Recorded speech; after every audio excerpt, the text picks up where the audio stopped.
Assalamualaikum warahmatullahi wabarakatuh. Sebelumnya perkenalkan, nama saya Durotu Saadah, NIM 95. Nah, pada kesempatan kali ini saya akan mempresentasikan paper UTS Penyuluhan Pertanian, program kegiatan penyuluhan dengan tema pendekatan peran penyuluh dalam meningkatkan keterampilan petani di Desa Ujung Piring, Bangkalan. Nah, Desa Ujung Piring Bangkalan ini merupakan desa yang terletak paling barat dari Kecamatan Bangkalan yang berbatasan langsung dengan Selat Madura dengan ketinggian 2-10 meter di atas permukaan laut. Nah, karakteristik lahan di Desa Ujung Piring ini merupakan lahan kering dengan komoditas utama yang dibudidayakan yaitu komoditas padi dan jagung. Nah, untuk peta dari Desa Ujung Piring ini bisa kita lihat, ini merupakan peta dari Desa Ujung Piring. Nah, untuk yang selanjutnya yaitu karakteristik penduduk. Penduduk di Desa Ujung Piring ini berjumlah 1.707 jiwa dengan jumlah laki-laki sebesar 868 orang dan 839 orang untuk jumlah perempuan, dengan total jumlah kakak 486. Sebagian besar penduduk di Desa Ujung Piring ini bermata pencaharian sebagai petani dan nelayan, sedangkan sebagian lainnya merupakan PNS, wirausaha, dan buruh. Rata-rata penduduk yang bermata pencaharian sebagai petani dan nelayan yaitu mereka yang rentang usianya antara 50 sampai 60 tahun. Nah, dikarenakan sebagian besar anak muda di Desa Ujung Piring ini merantau ke luar daerah. Karakteristik petani di Desa Ujung Piring yaitu petani yang turun-temurun mengadopsi pertanian dari nenek moyang dan kebanyakan tamatan SD atau SMP. Untuk kelembagaan di Desa Ujung Piring ini, untuk lembaga pertaniannya ada kelompok tani atau Poktan dengan jumlah 4 Poktan. Yang kesemuanya ini merupakan Poktan pemula. Ada Gilipare Subur Makmur, Gilipare Makmur, Putrajaya, dan KWT Harum Sejahtera. Untuk potensi lahan di Desa Ujung Piring ini masih sangat luas sehingga sangat cocok untuk dijadikan lahan pertanian. Dan masyarakat di Desa Ujung Piring ini sudah bisa menerima modernisasi dan ini akan mempermudah untuk mensosialisasikan tentang pertanian. Yang selanjutnya yaitu identifikasi masalah. Isu permasalahan di lokasi penyuluhan yaitu di Desa Ujung Piring terdapat 5 isu. Yang pertama, isu permasalahan tentang tidak adanya sistem irigasi yang memadai. Nah, di Desa Ujung Piring ini pertaniannya mengandalkan sumur untuk sistem irigasi, sehingga jika musim kemarau sumur tersebut kering dan tidak ada irigasi lainnya yang bisa dimanfaatkan oleh petani. Oleh karenanya, petani di Desa Ujung Piring ini menggunakan sistem tada hujan. Yang selanjutnya yaitu pertanian yang masih bersifat subsisten. Jadi petani di Desa Ujung Piring ini mereka tidak fokus untuk mencari keuntungan. Mereka membudidayakan tanaman pertanian atau tanaman pangan yang sesuai dengan musim untuk kebutuhan pangan keluarganya, dan jika terdapat hasil yang lebih baru mereka menjualnya sehingga tidak fokus untuk mencari keuntungan. Yang ketiga, kurangnya pengetahuan petani dalam melakukan pemasaran produk pertaniannya. Nah, biasanya petani di Desa Ujung Piring ini menggunakan 2 pola pemasaran. Yang pertama, petani ke pedagang pengepul baru ke konsumen. Yang kedua, petani ke konsumen.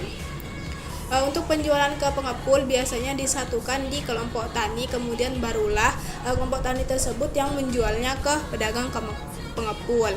Nah, kurangnya akses pengetahuan petani tentang harga membuat pengepul membeli dengan harga yang murah. Sedangkan untuk pola kedua yaitu petani langsung menjualnya ke konsumen. Konsumen di sini merupakan pedagang pasar yang biasanya di toko-toko itu dan tetangga rumah yang tidak memiliki sawah.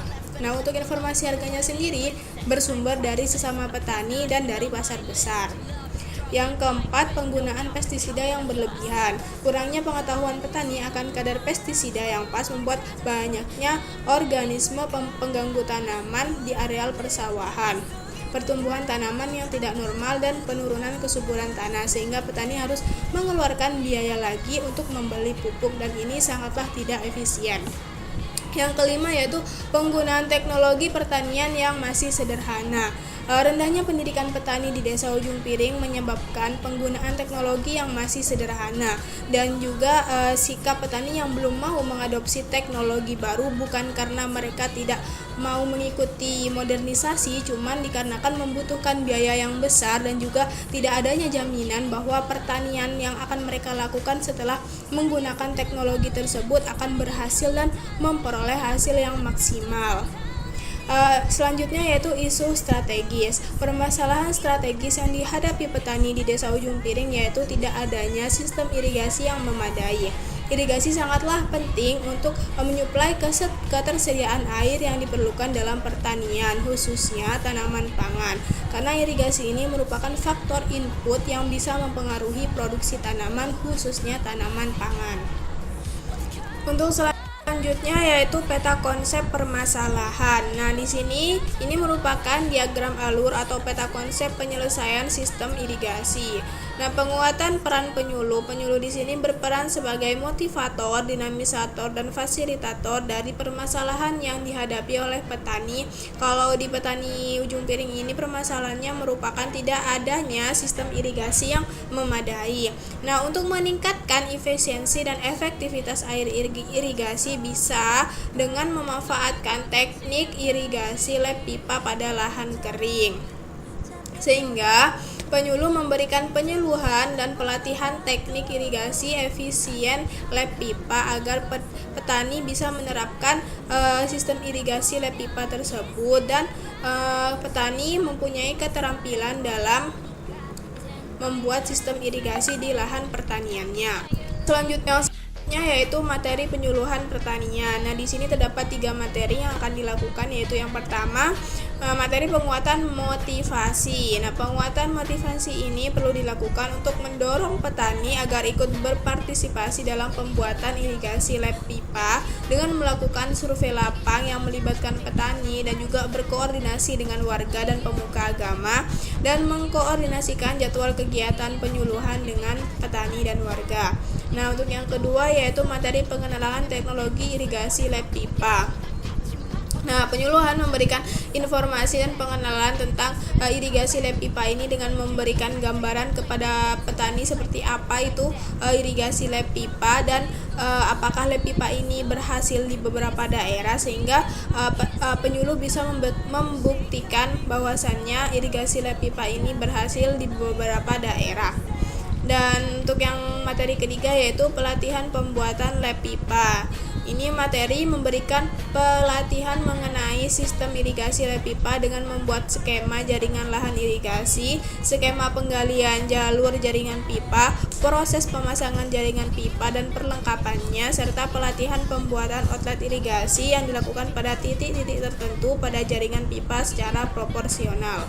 Yang selanjutnya yaitu rencana kegiatan penyuluhan. Nah, rencana kegiatan penyuluhan di Desa Ujung Piring ini rencananya akan dilaksanakan pada tahun depan pada bulan Januari sampai dengan bulan April 2021 dengan rincian kegiatan. Yang pertama, materi penguatan motivasi, survei lapangan pada Januari 2021, koordinasi dengan warga dan pemuka agama. Yang selanjutnya, koordinasi jadwal kegiatan penyuluhan dengan petani dan warga.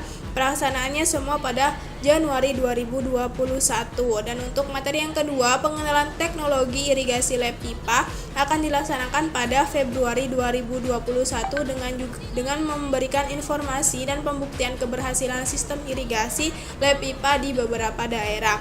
Nah, untuk materi yang ketiga, pelatihan pembuatan lep pipa ini akan dilaksanakan dari bulan Februari sampai bulan April dengan rincian pembuatan skema jaringan lahan irigasi, pembuatan skema penggalian jalur jaringan pipa dan proses pemasangan jaringan pipa dan perlengkapannya yang akan dilaksanakan pada bulan Maret. Untuk pelatihan pembuatan outlet irigasi dan yang dilakukan pada titik-titik tertentu pada jaringan pipa secara proporsional akan dilaksanakan pada bulan April 2021. Berikut ini merupakan lampiran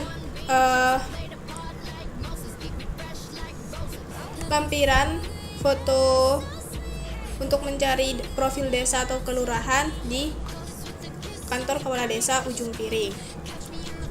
Demikian presentasi yang dapat saya sampaikan, kurang lebihnya saya mohon maaf.